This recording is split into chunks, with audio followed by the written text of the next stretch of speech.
నా కోసం మీకోసం మనందరి కోసం మీ క్వాలిటీ క్రియేషన్స్ కుమార్ గౌడ్. ఈరోజు ఇంటర్మీడియట్ పరీక్షలు రాస్తున్న ప్రతి ఒక్కరికి మా ఛానల్ తరపున ఆర్థిక శుభాకాంక్షలు. ప్రతి ఒక్కరూ పరీక్షలు బాగా రాసి మంచి మార్కులతో పాస్ కావాలి.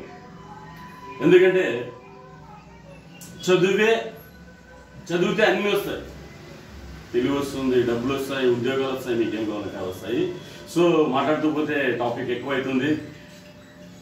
పరీక్షలు బాగా ప్రశాంతంగా రాయండి. ఫస్ట్ వచ్చినవి రాయండి. అన్నీ మీకు టీచర్లు చెప్పింటారు, మీ ఇంట్లో వాళ్ళు చెప్పింటారు. పేరెంట్స్ పర్సెంటేజ్ అంటుంటారు.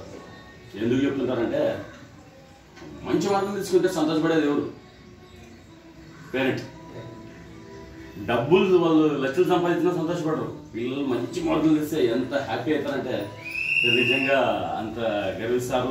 సో పిల్లలు బాగా రాయండి.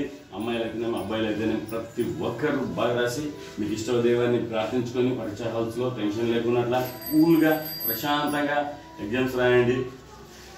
అందరూ మంచి మార్కులు తెస్తారని చెప్పి, అలాగే ఈరోజు మా చిన్నోడు ఇంటర్ ఫస్ట్ ఇయర్ రాయడానికి పోతున్నారు. మీ బ్లెస్సింగ్స్ కావాలి. మీ బ్లెస్సింగ్స్ ఎప్పుడులాగానే ఉండాలి. ఓకే, ఉంటాయని ఆశిస్తున్నాను. సో నేను ఇప్పుడు ఎగ్జామ్ రాసకపోతున్నాను, బోర్డ్ ఎగ్జామ్స్. అండ్ ఎవరైతే ఎగ్జామ్స్ రాసకపోతున్నారో అందరికి all the best and right way. Thank you. అలాగే మీ ఇష్టదైవాన్ని, హిందువులు అయితే హిందూ దేవుడిని, ముస్లిమ్స్ అయితే యా మీన్ అని చెప్పి ప్రార్థించుకోండి. ప్రభువులు అయితే ఓ నా ప్రభువా అని చెప్పి ప్రార్థించుకోండి. వాళ్ళ ఇష్టదైవాన్ని ప్రార్థించి వచ్చిన ఫస్ట్ ప్రశాంతంగా రాయండి. ప్రతి ఒక్కరికి ఆల్ ద బెస్ట్.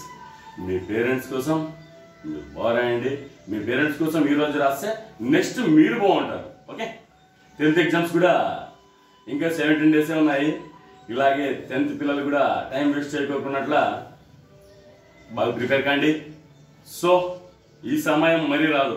చదువుకునే వయసులో చదువుకోవాలా, మంచి మార్కులు తెచ్చుకోవాలా, మంచి ప్లేస్లో ఉండాలా, మంచిగా చదువుకొని మంచిగా ఎదిగి మనం వేరే వాళ్ళకి ఒక సహాయం చేసే విధంగా ఉండాలా.